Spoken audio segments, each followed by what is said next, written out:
Hello students, good morning. कक्षा 10 के समस्त छात्र छात्राओं का स्वागत करता हूं। प्रिय विद्यार्थियों, पिछला 15वां अध्याय में पूरा किया। आज हम नेक्स्ट चैप्टर की तरफ जा रहे हैं और ये चैप्टर है 16वां। इस पाठ की लेखिका है महादेवी वर्मा। महादेवी वर्मा और ये पाठ है गोरा। ये आपका गोरा जो अध्याय है ये एक संस्मरण है, ये याद रखें। संस्मरण क्या होता है? किसी की स्मृति में कोई लेख लिखा जाए, किसी की याद में कोई लेख लिखा जाए, वो संस्मरण कहलाता है। तो सबसे पहले हम एक बार कवयित्री का परिचय देख लेते हैं। कवयित्री महादेवी वर्मा का जन्म हुआ था 1907 में। 1907 में निधन हुआ था 1987 में। तो ये इनके बारे में जानकारी आपको लेनी चाहिए। अब इनका जन्म कहाँ हुआ था? फर्रुखाबाद, उत्तर प्रदेश।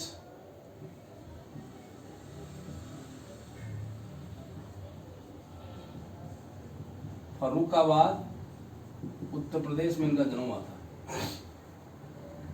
पिता का नाम क्या था? गोविंद प्रसाद वर्मा।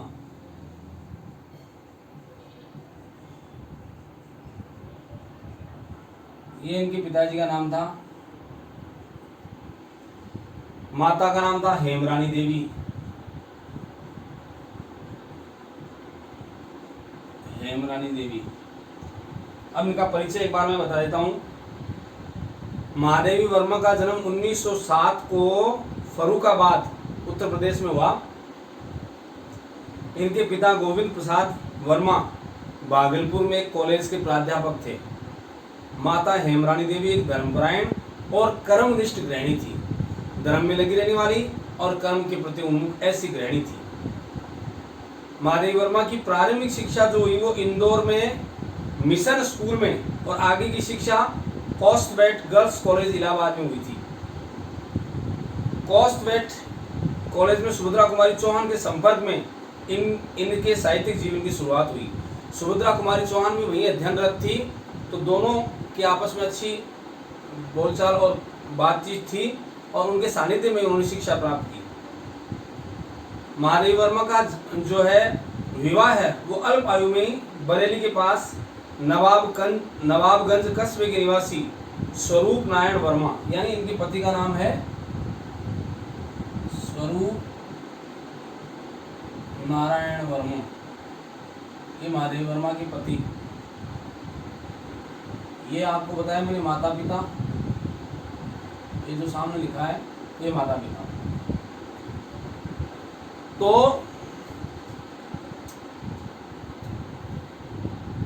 नवाबगंज के निवासी थे स्वरूप नारायण वर्मा, इनसे इनका विवाह हुआ। लेकिन इनको वैवाहिक जीवन के प्रति विरक्ति मानी उसमें मन नहीं लगना। वैवाहिक जीवन उनको आनंददायक नहीं लगा। आपने लंबे समय तक प्रयाग महिला विद्यापीठ में प्राचार्य के रूप में काम किया। प्रयाग महिला विद्यापीठ, वहां प्राचार्य रही है।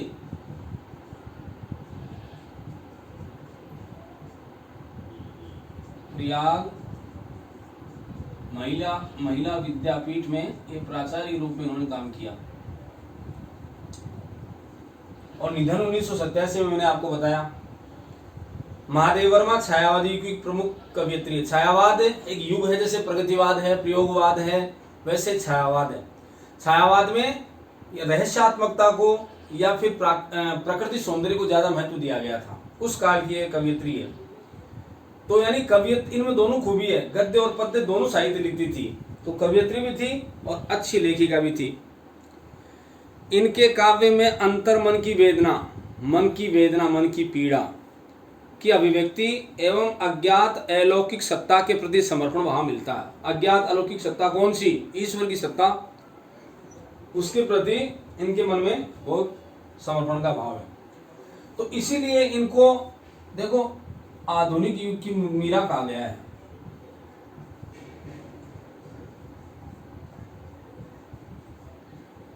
महादेवी वर्मा को आधुनिक युग की मीरा कहा गया है। काव्य लेखन के साथ साथ इनको रेखा चित्र, संस्मरण एवं निबंध आदि गद्य विधाओं में सफलता मिली। पद्य तो लिखती थी, देखो खास खूबी तो यही है ना, गद्य में भी अपनी लेखनी चलाई, जो अभी आप पढ़ेंगे वो भी संस्मरण है। तो काव्य लेखन के साथ रेखा चित्र, संस्मरण, निबंध आदि में भी सफल रही। रेखा चित्र एवं संस्मरण विधा को महादेवी जी ने नई ऊंचाई प्रदान की। रेखा चित्र यानी किसी व्यक्तित्व का चित्रण कर रहे हैं, शब्दों की ऐसी रेखाएं जमा करके उसका आकर्षक चित्रण करना कि सोचने वाला, सुनने वाला व्यक्ति के सामने वो प्रतिबिंब के रूप में आपके सामने प्रकट हो जाए, वो रेखा चित्र। और संस्मरण, इन दोनों विधाओं को इन्होंने आगे बढ़ाने का काम किया। इन्होंने संस्मरणों में साधारण से प्राणी, और एक बात मैं आपको इनकी खास बता दूं, महादेवी वर्मा ने वो विषय उठाए जिनको लोग दरकिनार करते हैं, हास्य में छोड़ते हैं।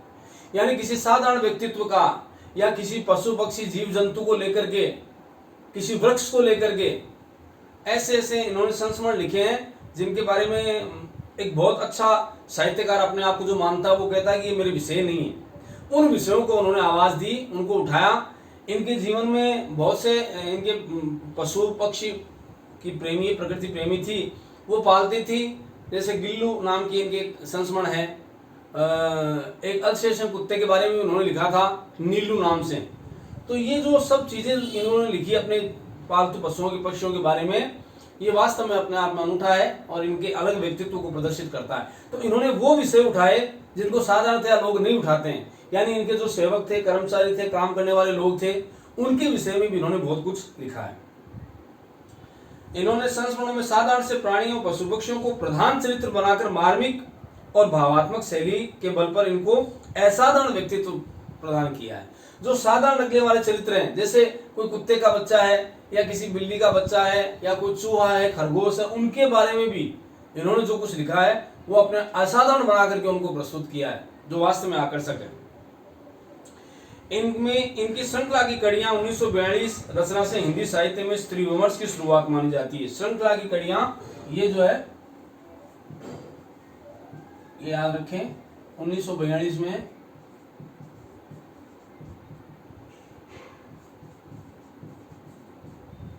इनमें इनके लेखन पाए जाते हैं। प्रमुख रचनाओं की बात करें तो जैसे निहार, रश्मि, नीरजा, सांध्य गीत, इसके अलावा ये तो सब कविताएं हैं। दीप शिखा, यामा, ये इनके काव्य संग्रह कविताएं हैं। अब अतीत के चलचित्र,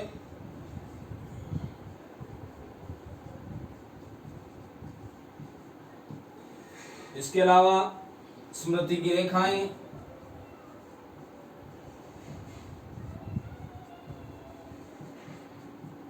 पथ के साथी,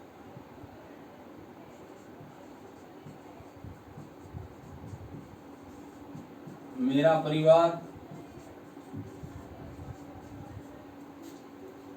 ये रेखा चित्र संस्मरण है। इसके अलावा श्रृंखला की कड़ियां, विवेचनात्मक गद्य, साहित्यकार की आस्था एवं अन्य निबंध, संकल्पिता, क्षणदा, ये निबंध संग्रह इनके।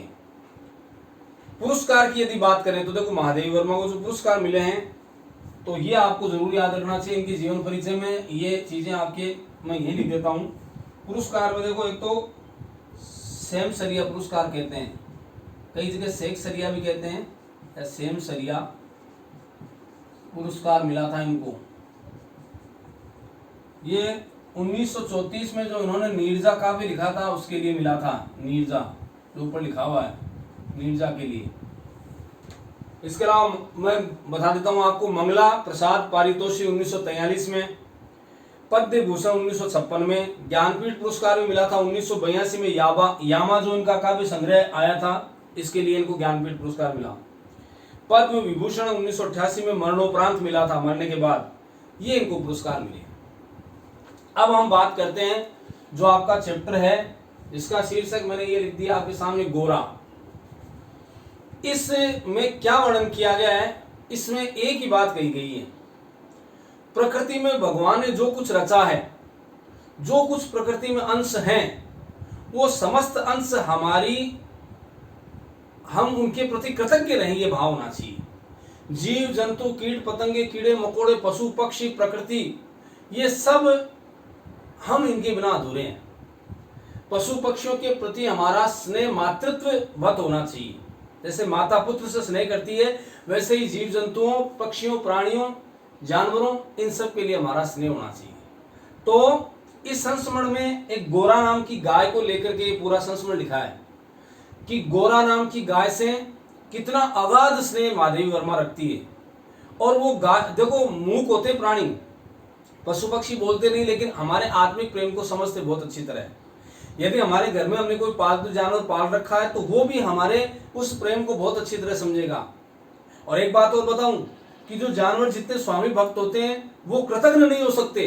मनुष्य फिर भी कृतज्ञ हो जाए, लेकिन पशु पक्षी कृतज्ञ नहीं हो सकते। कुत्ता पालतू घर में पाल रखा है, वो अपनी जान पर खेल करके भी अपने मालिक की हिफाजत करेगा। तो जानवरों के प्रति सद्भावना हमारे मन में आए, पशु पक्षियों के प्रति हमारे मन में सद्भावना आए, हम उनको एक अंग समझे हमारा। क्योंकि इस प्रकृति में जीव जंतुओं को भगवान ने रच करके भेजा है, तो उनका भी अपना अस्तित्व है। हम अपने स्वार्थ के लिए उनको मारें, उनकी हत्या करें, उनके साथ दुर्व्यवहार करें, ये गलत परिपाटी है, ये गलत परंपरा है, इसका त्याग करना चाहिए। यहाँ गोरा नाम की गाय के प्रति कितना स्नेह महादेवी वर्मा के मन में है। मानी महादेवी वर्मा थोड़ी देर के लिए बाहर जाती है तो गाय रमाने लग जाती है। ऐसी गाय, ऐसी आकर्षक गाय, इतनी सुंदर गाय अपनी बहन के कहने पर उससे लेके आई थी, छोटी सी बछड़ी के रूप में पाल पोस के बड़ा किया।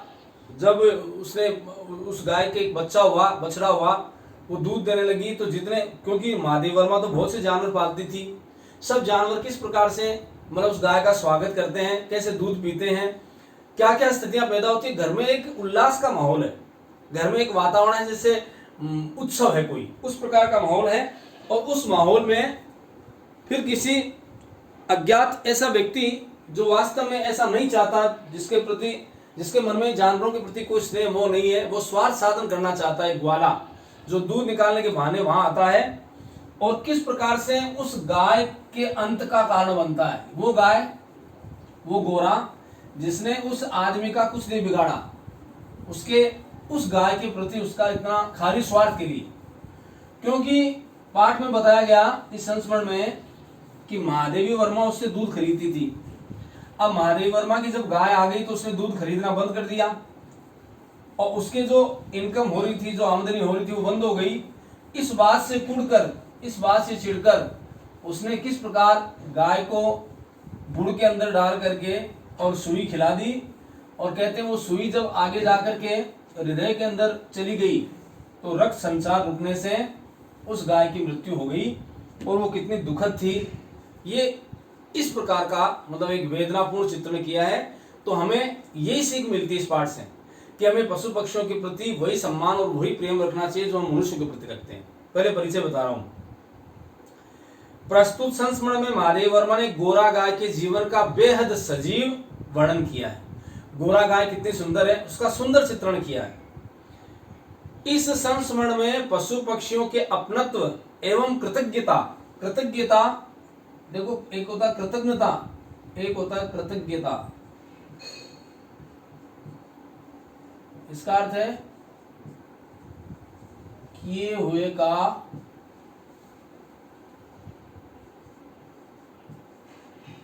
उपकार मानना, ये कृतज्ञता। किए हुए का उपकार न मानना, इसके लिए शब्द आता है कृतज्ञता। ये इसका ऑपोजिट है कृतज्ञता का।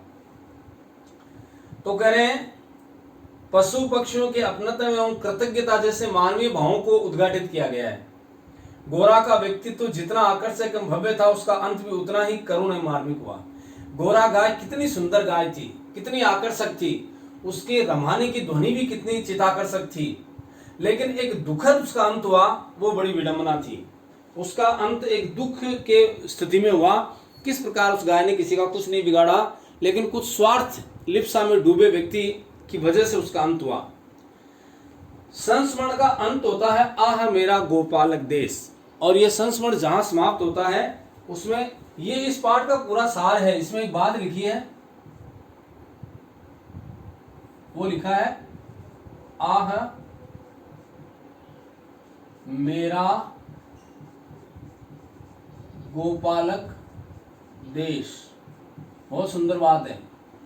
इस आ के अंदर ही सब कुछ कह दिया गया है। लोग कहते हैं गाय को पालने वाला देश, गोपालक देश। भारत में गायों को माता के समान सम्मान दिया जाता है। उस गाय की ऐसी वेदनापूर्ण मृत्यु वो लेखिका के अंदर ठसक पैदा करती है, कसक और पीड़ा पैदा करती है कि हम क्यों कहते हैं हम गोपालक देश हैं। अगर लोगों की इतनी दुर्भावना है, किसी जानवर ने किसी का कुछ नहीं बिगाड़ा, उसको इस प्रकार से सजा देते हैं, इस प्रकार की मृत्यु देते हैं, तो ये वास्तव में गोपालक देश कहलाना अपने आप में मुझे तो शर्मिंदगी महसूस होती है। लेखिका मानती है इस बात को। संस्मरण का अंत आह मेरा गोपालक देश से होता है, जो समाज में व्याप्त ईर्ष्या एवं स्वार्थपरता की ओर गहरा व्यंग्य किया है। समाज में किस प्रकार ईर्ष्या है, पड़ोसी के पास कोई भी चीज है, कोई वस्तु है, हम इस बात से दुखी हैं। गाय के आ जाने से, उस गाय के आ जाने से किस प्रकार से वो ग्वाला दुखी होता है, जिसके घर में वो दूध देने आता है महादेवी वर्मा के, उसके यहाँ वो गाय जब आ गई तो उसका दूध देना बंद हो गया और इस बात से वो दुखी हो गया और उसने ऐसा कुकृत्य कर दिया कि उस बेचारी गाय को गुड़ में सुई डाल के खिला दी। पशु इस बात को थोड़ी समझे, वो गुड़ की उस डली को समझ करके और खा गई, पूरी निगल गई और अंदर जाकर के हृदय में वो सुई जब चली गई तो उसने रक्त संचार बंद कर दिया और उस गाय की मृत्यु हो गई। कितना दयनीय स्थिति थी।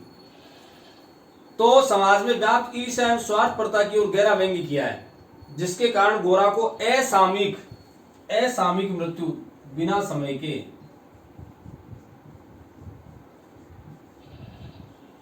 असमय कह दो या असमय कह दो या बिना समय, अभी उसकी उम्र ही नहीं थी मरने की, यानी वो गाय, सुंदर गाय, असमय उसकी मृत्यु उस ग्वाले के कारण, उसके कुकृत्य के कारण ये हुई। तो करें गोरा संस्मरण महादेवी वर्मा के मेरा परिवार संस्मरण संग्रह से संग्रहित है। यह अभी मैंने आपको लिखवाया भी था, मेरा परिवार। इसमें सभी पशु पक्षियां जो उन्होंने पाल रखे थे उनके बारे में संस्मरण लिखे हैं। तो मेरा परिवार संस्मरण से ये गोरा संस्मरण लिया गया है। ये संग्रह है मेरा परिवार संस्मरणों का, उसमें से लिया गया है गोरा। चलिए मैं चैप्टर शुरू करता हूं। आपसे आग्रह कि अपनी पुस्तक सामने रखें और बहुत ध्यान से सुनें। गोरा मेरी बहन के घर पली हुई गाय की वय संधि तक पहुंची हुई बछिया थी। वय संधि किशोर अवस्था के बाद की स्थिति। तो गोरा मेरे घर पर पली हुई गाय की वय संधि तक पहुंची हुई बछिया थी। एक गाय थी और उसकी बछिया थी वो गोरा। उसे इतने स्नेह और दुलार से पाला गया था कि वह अन्य गोवत्साओं, गोवत्सा गाय की बछड़ियां,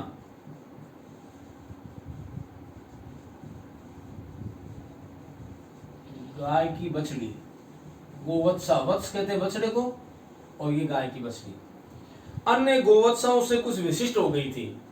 गोरा को बचपन से इतने स्नेह और दुलार से पाला गया था, उस गाय के प्रति बहुत प्यार था, तो वो सबसे अन्य अलग हो गई।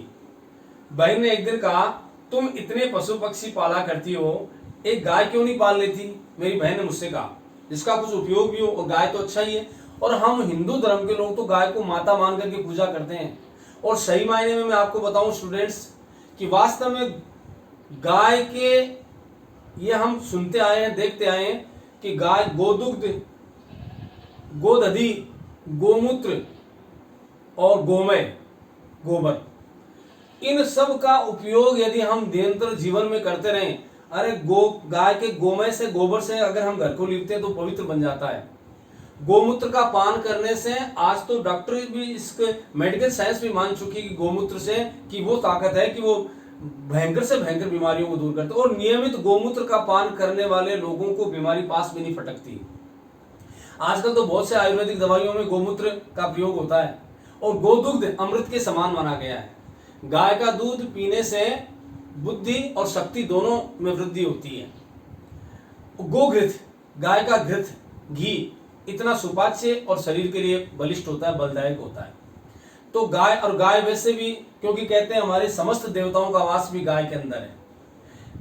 ऐसी मान्यताएं मानते हैं कि गाय के ऊपर, जो आदमी हाई ब्लड प्रेशर या उच्च रक्तचाप से ग्रसित है, वो गाय के ऊपर सुबह शाम रोज हाथ फेरे 10-10, 5-5 मिनट, तो वो जांच करके देख ले 10-15 दिन में उसका क्या स्थिति आती है। उसको दवाई लेने की आवश्यकता नहीं, उसका ब्लड प्रेशर नीचे आता है। तो गाय को हम माता मानते हैं। वास्तव में इसमें वो गुण है हमारे देवताओं भगवान कृष्ण ग्वाले कहलाए गायों के लिए, गायों की जो सेवा की है। और इस प्रकार से हमें भी चाहिए कि गाय के प्रति हमारा सद्भाव बना रहे, गाय को हम माता माने, उसी तरह उसका सम्मान भी करें। तो बहन ने एक दिन कहा, तुम इतने पशु पक्षी पाला करती हो, एक गाय क्यों नहीं पाल लेती जिसका कुछ उपयोग भी हो। वास्तव में मेरी छोटी बहन श्यामा, छोटी बहन का नाम है श्यामा, अपनी लौकिक, लौकिक मानी इस सांसारिक, लौकिक एक होता है पारलौकिक, एक होता है लौकिक, यानी सांसारिक बुद्धि में वो मुझसे श्रेष्ठ थी।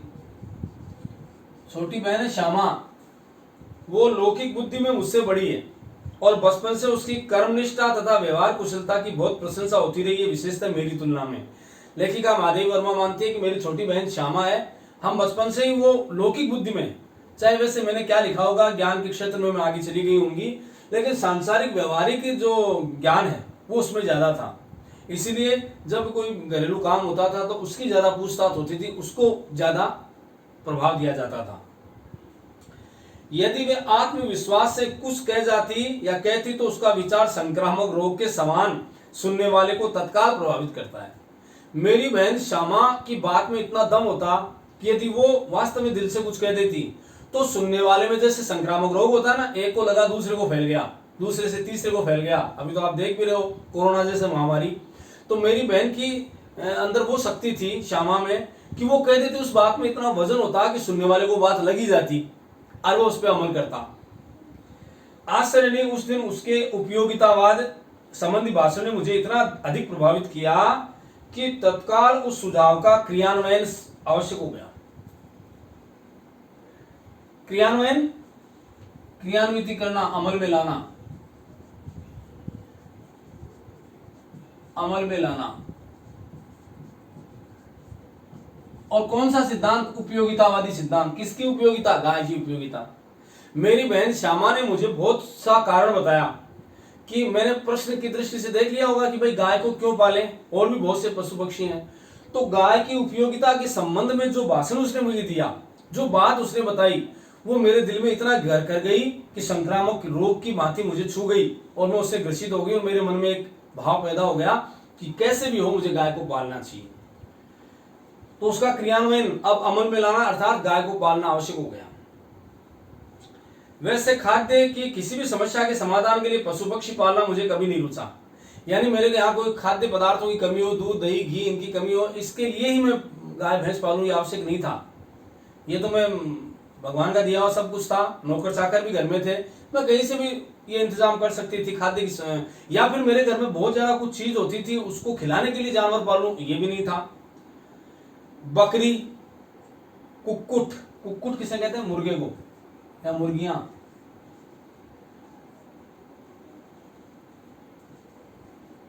कुक्कुट मुर्गा या बकरी,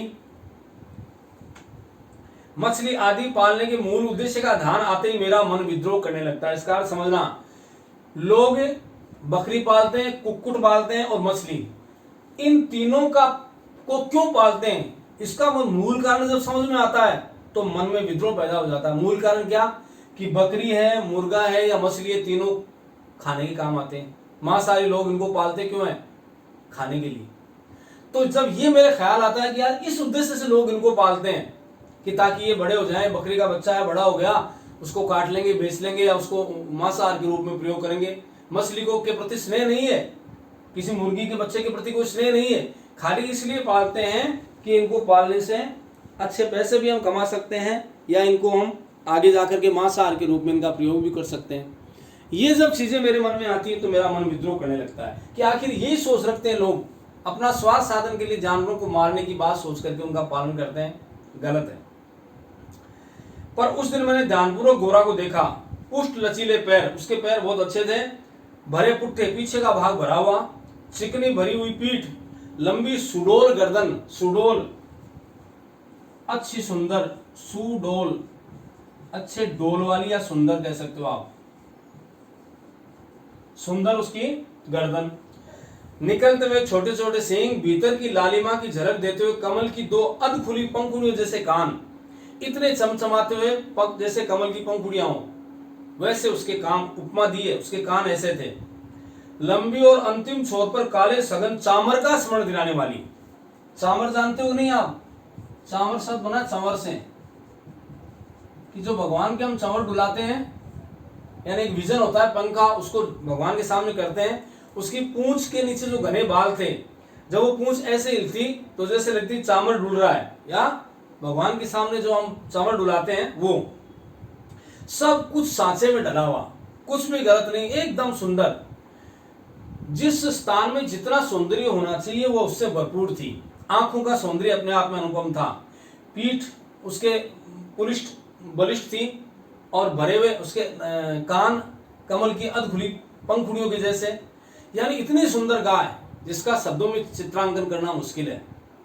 गाय को मानो इटालियन मार्बल में तराश कर उस पर ओप कर दी गई हो। मानो इटालियन कोई मार्बल है, उसको तराश करके उस पर कोई पॉलिश कर दे, कोई और ज्यादा ओप, मानी ओप कहते हैं आभा या सौंदर्य को, ओप आभा या फिर कह सकते हो सौंदर्य। स्वस्थ पशु के रोमों की सफेदी में एक विशेष चमक होती है, ये तो तय बात है। कोई पशु स्वस्थ होगा तो उसके जो रोम होंगे, उसके बाल होंगे, उनकी तंदुरुस्ती अलग ही नजर आएगी। हमारे आप जानते हो शहर के अंदर गायें फिरती है, बेचारे उनको खाने को कुछ नहीं मिलता, वो प्लास्टिक की थैलियां या कचरा खाती है, तो देखो उनके बाल कितने बदसूरत लगते हैं, बेकार लगते हैं। लेकिन जो घर में किसान के पास पली हुई गाय है, उसको अच्छा खाने को मिले, अच्छा दिया जाए, तो उस गाय के बालों में जो चमक होती है वो अलग ही सौंदर्य रखती है। गोरा की उज्ज्वलता देखकर ऐसा लगा मानो उसके रोमों पर अब्रक का चूर्ण मल दिया गया हो। उसके रोम ऐसे चमकते थे जैसे अब्रक का चूर्ण उस पर मल दिया गया हो। उसकी चमक ही अलग थी, जिसके कारण जिधर आलोक पड़ता, अब मानी वो गाय जैसे घूमती और प्रकाश जिधर भी पड़ता तो एक अलग ही चमक उत्पन्न हो जाती। ऐसे घूमती वो गाय, कहीं से भी प्रकाश उस पर पड़ता तो एक नए नए तरह के ओप या आभा या चमक उसमें पैदा हो जाती। गोरा को देखते ही मेरी पालने के संबंध में दुविधा निश्चय में बदल गई। पहले तो मेरे मन में दुविधा थी कि गाय को पालूं कि नहीं पालूं। अब गोरा को जब देखा और उसके अप्रतिम सौंदर्य को देखा तो मेरी दुविधा का अंत हो गया। यानी अब मेरे मन में ये प्रश्न नहीं रह गया कि पालूं कि नहीं पालूं, मैंने निश्चय कर लिया कि मुझे इसको पालना है। गाय जब मेरे बंगले पर पहुंची तब मेरे परिचितों और परिचारक कहते हैं सेवकों में श्रद्धा का ज्वार सा उमड़ा आएगा। जो परिचारक थे या जो मेरे परम हितैषी मित्र थे, पड़ोसी हुआ करते थे, उनमें श्रद्धा का भाव जाग गया गाय को देखते ही। उसे लाल सफेद गुलाबों की माला पहनाई। पहली बार जब गोरा महादेवी वर्मा के घर में आती है तो उसका स्वागत कैसा होता है, लाल और सफेद गुलाब के फूलों की माला, और केसर रोली का बड़ा सा टीका लगाया गया। घी का चौमुखा 4 मुख वाला दिया जला करके उसकी आरती उतारी गई। गाय का भव्य स्वागत हुआ, अच्छी माला पहनाई, अच्छा टीका रोली का चंदन का लगाया गया, और उसके बाद उसकी चौमुखा जिसमें 4 बत्तियां जलती है ऐसा दीपक जला करके उसकी आरती उतारी गई, और उसे दही पेड़ा भी खिलाया गया। उसका नामकरण हुआ गोरांगिनी या गोरा, गोरे अंग वाली। गोरा गोरांगिनी, गोरधन अंगिनी, गोरे हैं जिसके अंग। पता नहीं इस पूजा अर्चना का उस पर क्या प्रभाव पड़ा, पर बहुत प्रसन्न जान पड़ी। अब पशु पक्षियों की आंखों में आप प्रसन्नता देख सकते हैं, आंखों में दुख देख सकते हैं, जो भी प्रभाव पड़ा होगा, लेकिन ऐसा महसूस हुआ कि वास्तव में वो हमारी उस स्वागत श्रृंखला से और हमारे उसको इतना प्यार दुलार करने से वो बहुत प्रसन्न लग रही थी। चमकीली और काली आंखों से जब आरती के लिए की 2 लो प्रतिफलित होती, यानी जब हम आरती उतारे थे चौमुखा दिया जला के, और वो आरती की लो उसकी आंखों में पड़ती और वापस प्रतिबिंबित होती, तो कई दियों का भ्रम होने लगता। आंखों में जो तरलता थी उससे झिलमिला करके जो रोशनी आती तो ऐसा लगता बहुत से दिए जल रहे हैं। जान पड़ा जैसे रात में काली दिखने वाली लहर पर किसी ने कई दिए प्रवाहित कर दिए हों। ऐसा लगता है कि रात के समय किसी ऐसे जलीय स्थान पर एक साथ कितने दीपक प्रवाहित कर दिए हों, वो सौंदर्य उसकी आंखों में नजर आ रहा था। गोरा वास्तव में बहुत प्रिय दर्शिनी थी। गोरा कैसी गाय थी? प्रिय दर्शिनी, जिसके दर्शन प्रिय हों। प्रिय दर्शिनी, जिसके दर्शन प्रिय हों। तो वास्तव में गाय गोरा थी, वो बहुत ही सुंदर गाय थी और बहुत ही प्रियदर्शनी गाय थी। उसको देख करके और इस गाय के प्रति हमारा प्यार स्वतः जाग गया। तो इस गोरा के बारे में संस्मरण अभी आगे चलेगा, वो मैं अगले अंक में आपको बताऊंगा।